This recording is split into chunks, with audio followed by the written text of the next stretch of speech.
Hello, all you wonderful people out there trying to make the world a better place. Welcome to the Dead Man Walking Podcast. I am your host, Repeatedly Dead Fred, author of the soon to be released memoir, The Summer I Died 20 Times, which is what happened to me, which is the reason I have the nickname Repeatedly Dead Fred. Makes sense, right?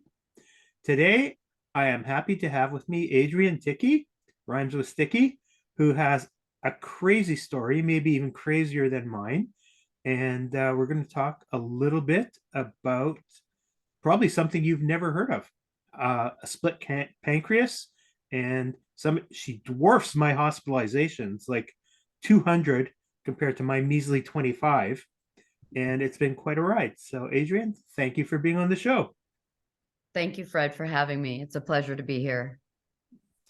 Pleasure to have you. So, this all started during a softball game. Is that my understanding? Yes. So Palm Sunday of 1995, Mm-hmm. I'm standing there in St. Louis, or no, I was in Atlanta, Georgia at that time. We were playing Mm-hmm. co-ed softball. We were a Mm-hmm. restaurant team, right? So that means Mm-hmm. nobody knew how to play, but we had a lot of fun. Yeah. And we always went to eat after the game. So Palm Sunday 1995, I'm reaching for the catch from third. The runner is rounding first base, and instead of running across the bag in second base like you're supposed to, he tackled me and took me out, so I couldn't make the catch. Oh, Now, not exactly sportsmanship. not exactly sportsmanship, and I was, at the time, I didn't even know I was hurt because I was Mm-hmm. flaming mad. Yeah. It was illegal. That's an illegal move. You've seen it on the major leagues, and the guy Mm-hmm. broke his leg when he came Yeah. down. They're not supposed to take you out. But so anyway, after I got done shooting darts out of my eyes at him, he finally was like, "Oh, are you okay?" And I said, "Yeah, I'm fine." And it must have been adrenaline. Mm-hmm. Um, and then we went out to eat after we lost, like we always did. Mm-hmm. And After we my lost. after we lost, um, I was the captain of the team, so I knew what he had done was illegal, but he was just a kid. Mm-hmm. I ended up in the hospital at 3 o'clock that morning, um, thinking I was dying. Mm-hmm. 23 years old, you don't have a lot of experience with that kind of pain, Mm-hmm. that level of pain. But the pain is what, with pancreas attacks, the pain will send you to the hospital. You can't. Mm-hmm. It's insanity. So yeah, I was in the hospital. They did some tests, and they really couldn't figure out why my pancreatic enzymes were so high, other than I was having a pancreas attack, but Mm-hmm. they didn't know the reason why I was having so many. Mm-hmm. So I got sent to a specialist pretty early on in South Carolina, who did a diagnostic test and found out I have a divided pancreas. Now, the interesting part is, you had a divided pancreas when you were being formed in your mother. You Oh. have two halves of your pancreas rotate around the duodenum, right?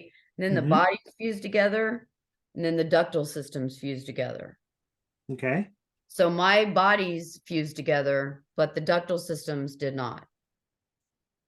Okay. So, on everybody knows that diabetes affects the pancreas, Mm-hmm.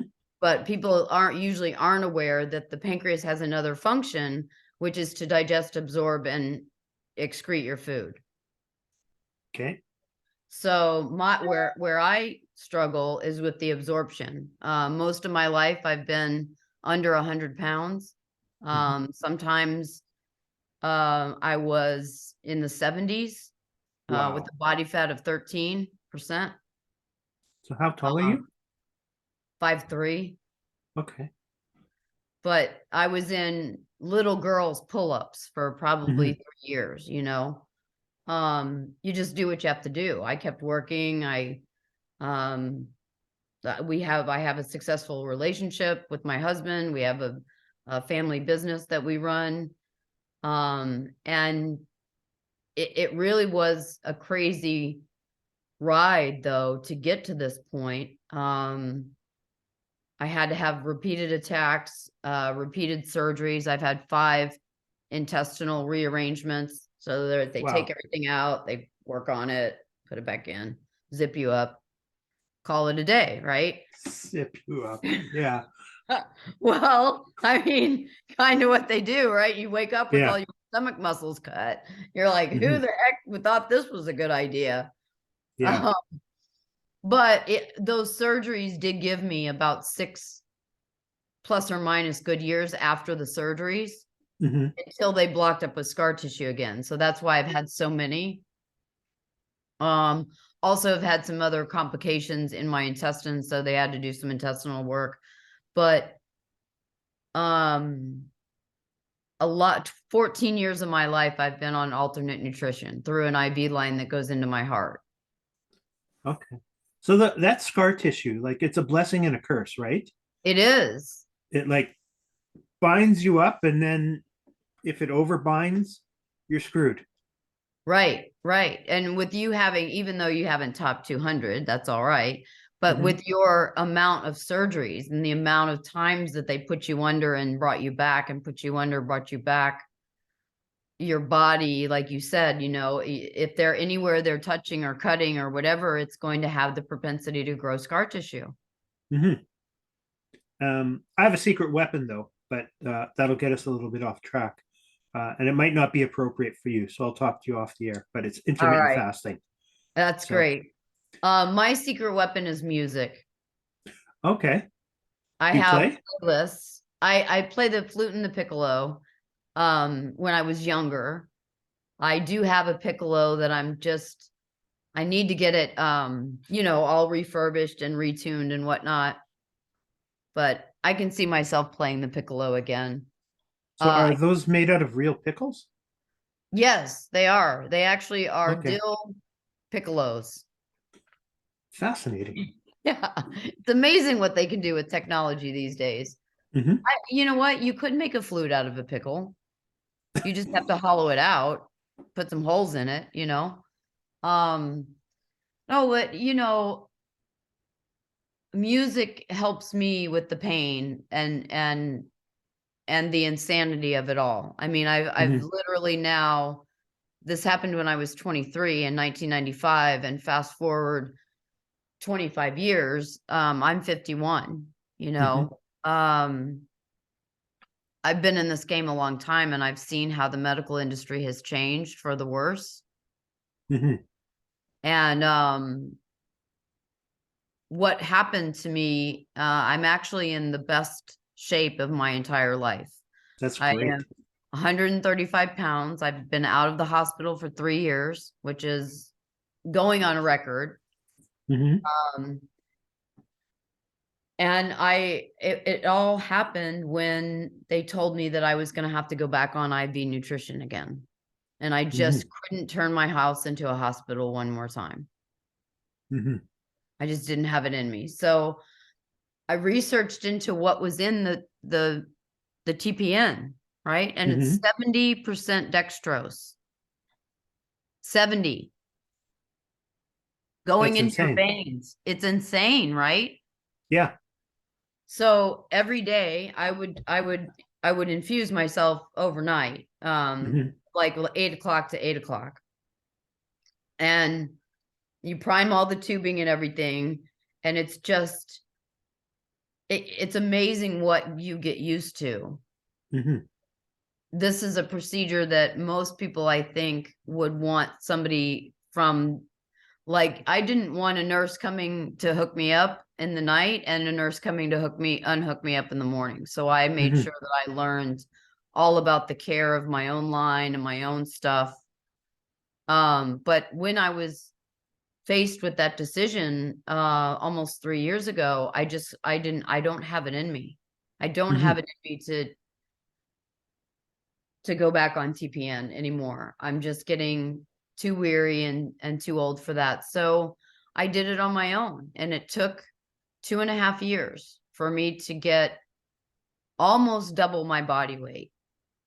I'm Hmm. 138 right now and have sustained that for 9 months, which That's is a amazing. record. It's amazing. I started Pilates. Like, I feel like Mm-hmm. because of the experiences that I've had, and because I have been in 2 comas, and I was admitted to hospice in 2008, inpatient for 1 month, outpatient for 2, and then I guess I just fooled everybody. Isn't that awesome? Like, who does that? Mm-hmm. Who walks out of hospice? Mm-hmm. But those experiences, even though I'm doing good now, um, I'm always aware and so grateful for every day that I have. Mm-hmm. Yeah, I'm in the same boat as you. It's you can't really convey to people how grateful you are, even though all this crap has happened to you. So Yeah, I just want to take a step back and you talked about dextrose and 70% dextrose. And I'm sure most of the audience knows this, but dextrose is processed sugar. It's yes, just, and we know it's one of the most toxic things. on the planet. Yeah, sugar, bad. I mean, it's just horrible. Your blood sugars must have been just all over the map. No, actually, for whatever reason, because we don't know why, because Hmm. I'm missing the tail of my pancreas, which is where most of the islet cells are made that turn into Hmm. insulin. I'm not diabetic. Nobody knows how I'm not diabetic. That's fascinating. They've operated on my pancreas 5 times, Hmm. and my So blood sugar is still good. that's like a huge blessing in this whole, cauldron of curses that you've gone through. Yeah, it really is. My dad is diabetic. My dad's mother died from complications from diabetes. Hmm. So just it's not lost on me that I'm not diabetic.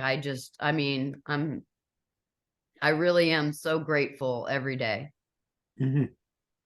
So, what do you think gave you that resolve to say, I'm done? I'm taking control of my situation and I'm going to set things right because I know intuitively what they're doing for me isn't working. Right. And they don't like to discuss alternate methods Hmm. per se, right? So I remember asking my gastroenterologist about a nutritional program that's called the Gerson diet, and it's had some really good success for a lot of things. And he looks at me and he goes, Adrienne, I'm a gastroenterologist. If you need to know about the food pyramid, you need to meet with one of our dietitians. And I'm just sitting there like, you have one job. It's the digestive tract from your mouth to your, right? One job. Hmm. And you can't talk to me about nutrition? Yeah, they are so clueless. I have found that if a doctor can't see something on a test, it doesn't exist. That's right. And if it's not in a very narrow realm of a range of what they learned in med school, it can't possibly be a solution. So myself, I'm very fortunate that the cardiologists in my hospital got on the intermittent fasting bandwagon because that's literally what saved my life. And it's an alternate therapy, and most doctors at that level won't even look at it.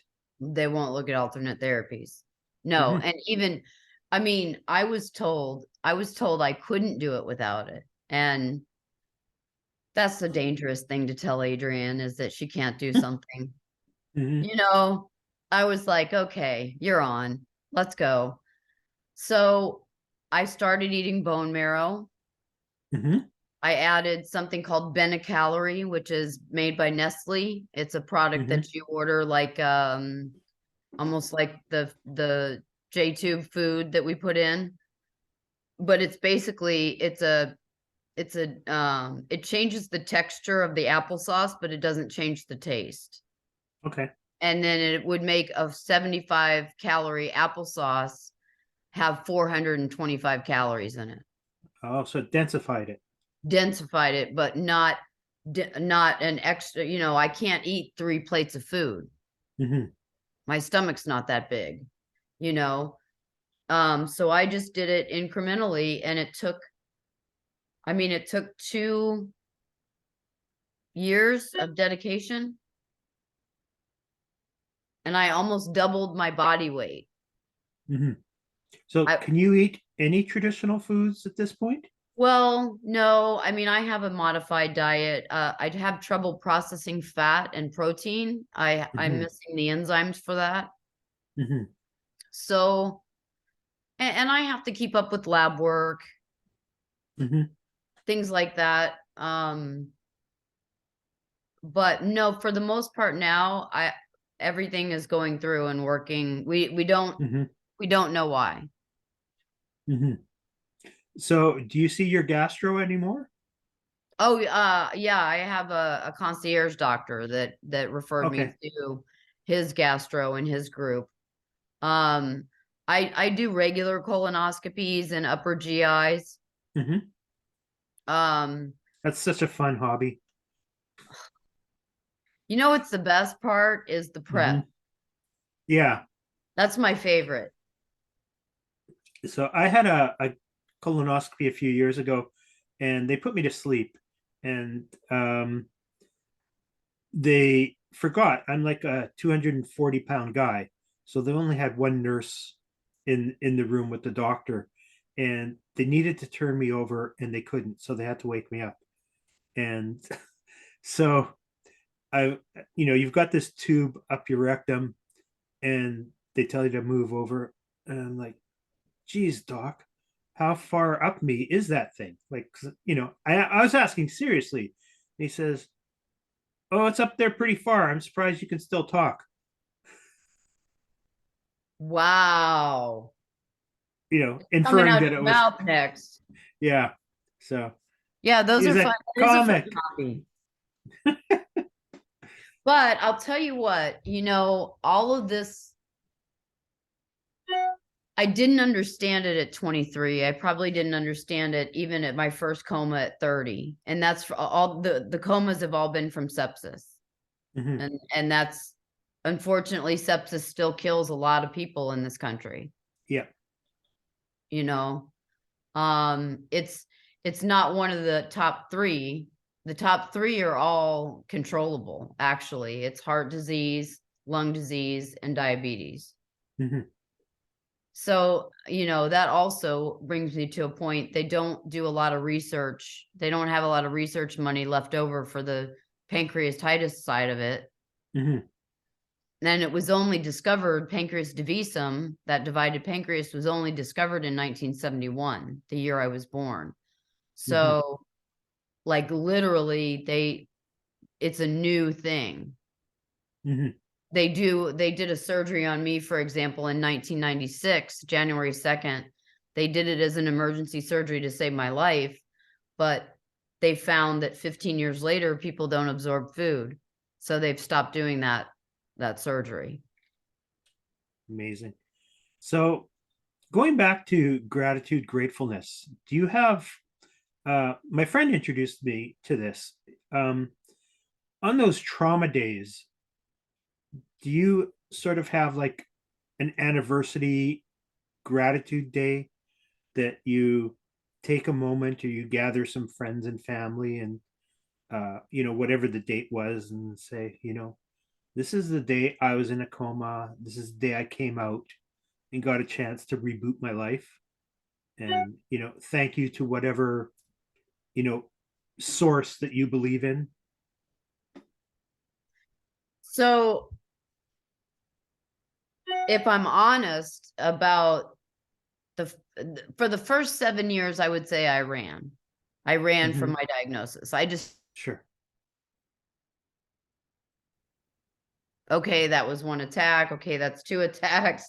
But I wasn't planning that it was gonna change my whole life around.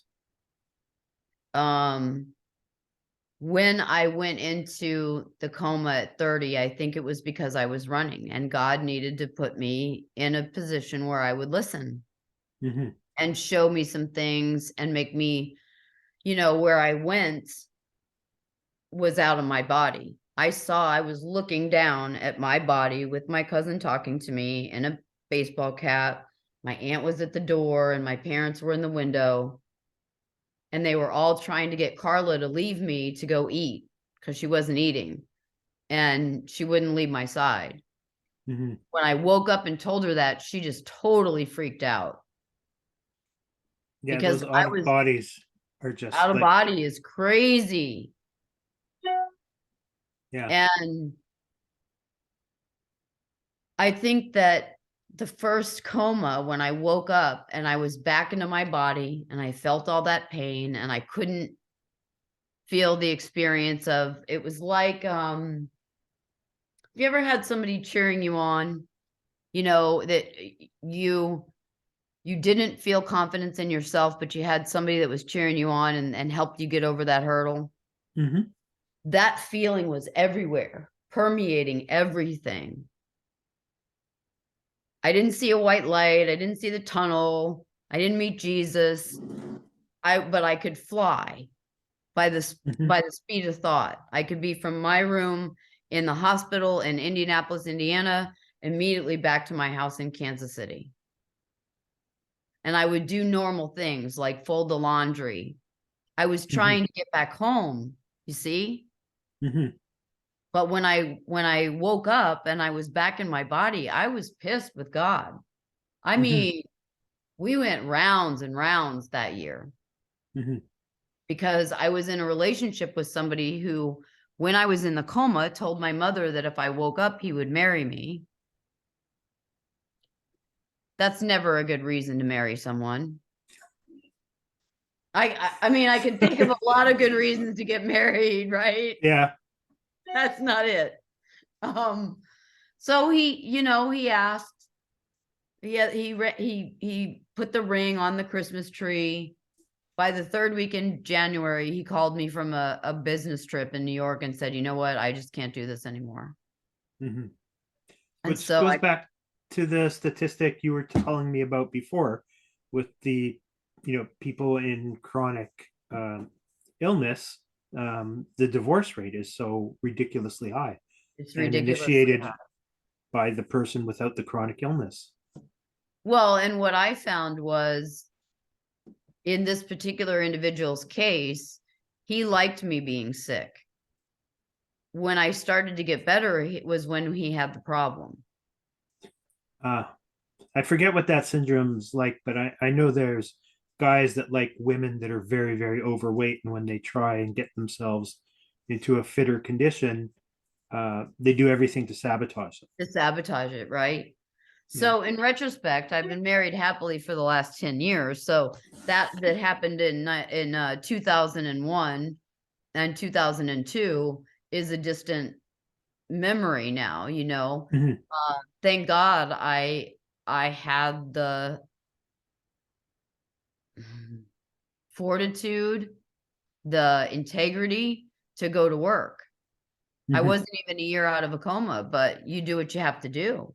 You Right. know, the world doesn't stop. That's the thing that is, I think, hardest to understand when you're going through any kind of tumultuous times, but particularly with your health.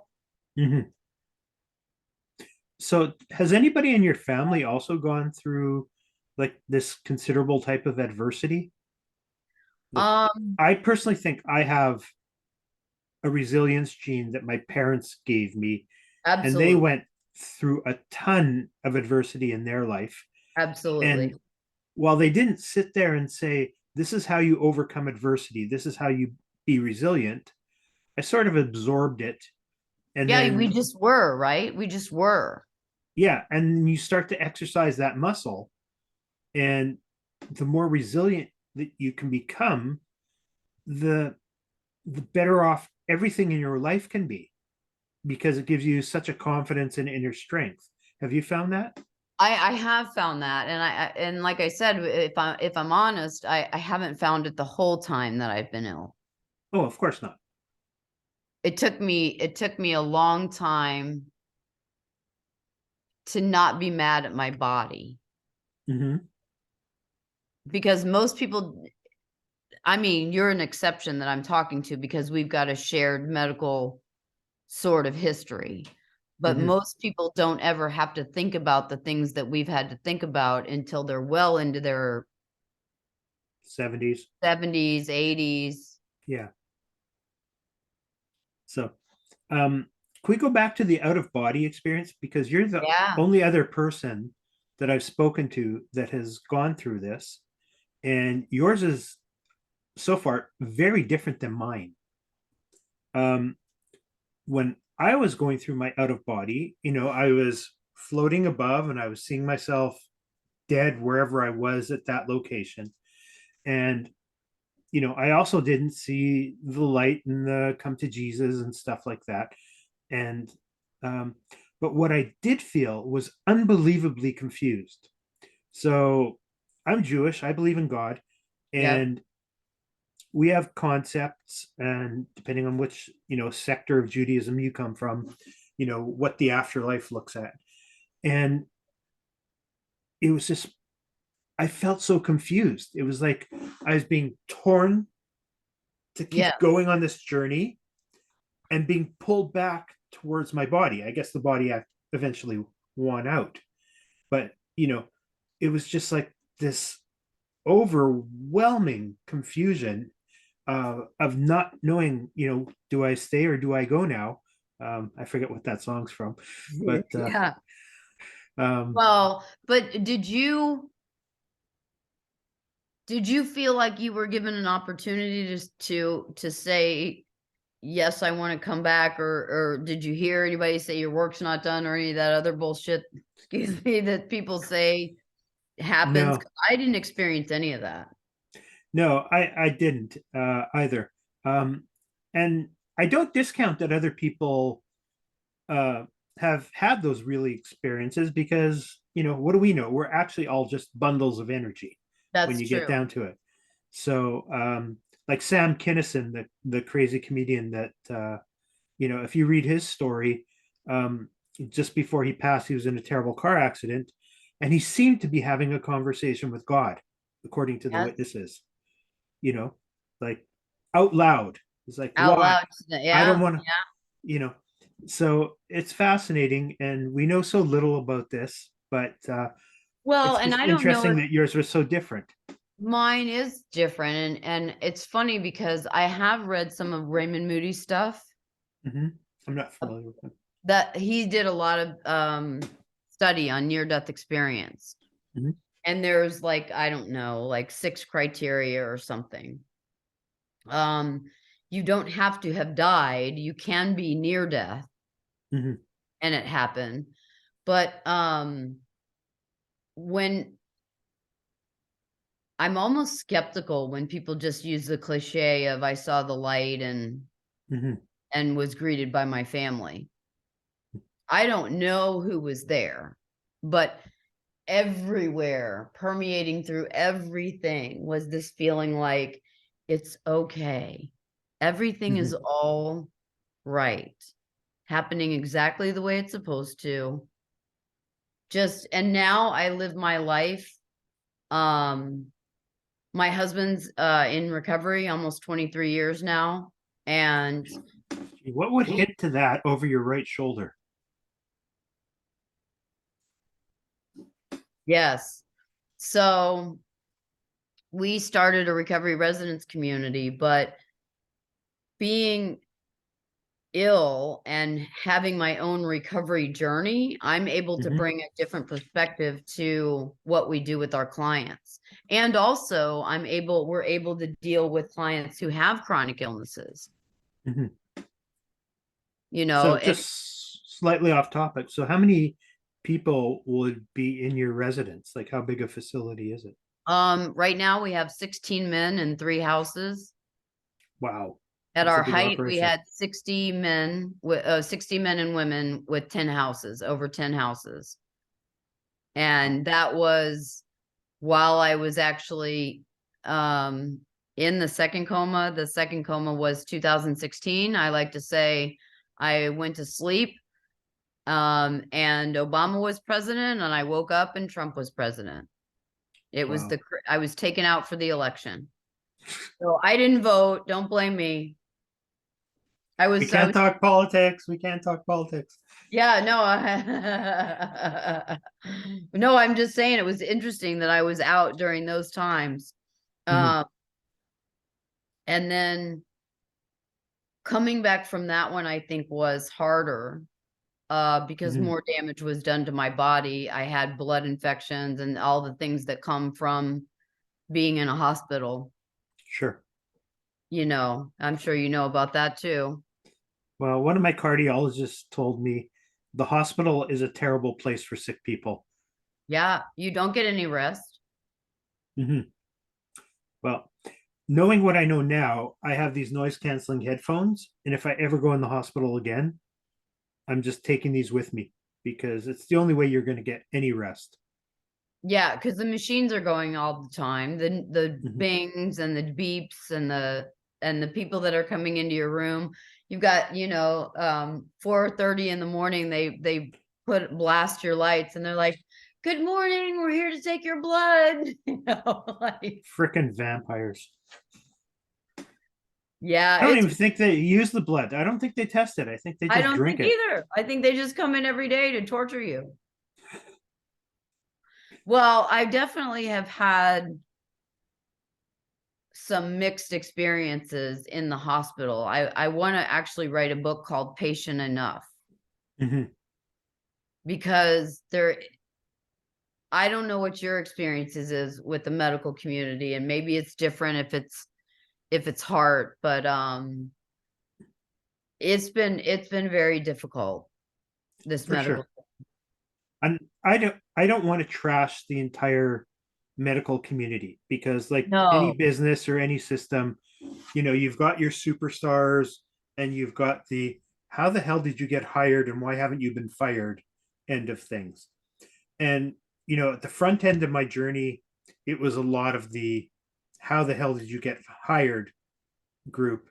And as I've survived, I've transitioned to the true superstars. Like I mentioned to you, I had a surgery, I guess a week ago, and it may be the only one of the surgery that's ever been done. And at the end, the surgeon said, you know, you should be a case for anybody wanting to go into pacemakers. Like if they can't pass your case, this business is not for them. Wow. So, um, you also mentioned you were going to have another book that you're thinking of putting together. Beyond ICU, Mm-hmm. because nobody really talks about ICU psychosis, Mm-hmm. and it's a real thing, and it for a while after I got back, I didn't feel real. Mm-hmm. The world didn't stop. It just kept moving on without me while I was hanging out in hospitals for 20 plus years. So that's made it incredibly hard right now because I'm baffled by social media. I'm not even sure what to use it for. I mean, Mm-hmm. kind of, you know what I mean? But I've been out of pocket on those type of things. Um, yeah, I think it's given me a perspective on life that every moment I'm grateful for, and I don't waste it. Mm-hmm. We have the houses, and now we're actually making an online program called Recovery Comes Home. That's why that's behind me. That's Mm-hmm. our new that's my baby. Um Taking how can you take a recovery residence and do what we do in that year without the benefit of them being in your houses, Mm-hmm. so we can lay eyes on them. And Zoom has been a game changer Mm-hmm. Definitely. for everyone. Mm-hmm. So, Adrienne, we're almost out of time. So, first, I want to say I applaud you for, taking all this crap that you've been through and turning it into an amazing positive. And same for your husband. Maybe I'll get to meet him over this journey as well. But I think you should give yourself a big pat on the back. Don't contort too much. Um, but you've done amazing things. You've created an amazing life. Thank you. You're welcome. So now's the time for the Dead Man Walking quiz. And I'm going to Okay. ask you to pick a number 1 from 36. And you wanted to talk about emails? Did you? No, I'm just kidding. Oh, right. Yes. No. No. No, Give me a number. 13. 13. Well, I used this the other day, but have you ever eaten an insect on purpose, or could you see yourself eating an insect in the long range? And now that's not really a fair question because you don't eat. Right. You want to pick another one? Sure. 10. Okay. Are you a movie fan, and have you seen any movies this year? And what would you recommend to the audience? Oh gosh. I'm more of a documentary fan, but I have to say that my most favorite movie ever that I could watch 1,000 times backwards and forwards is Airplane. Okay. And I love Surely you're joking. yeah, I'm not joking, and please don't call me Shirley. Yes.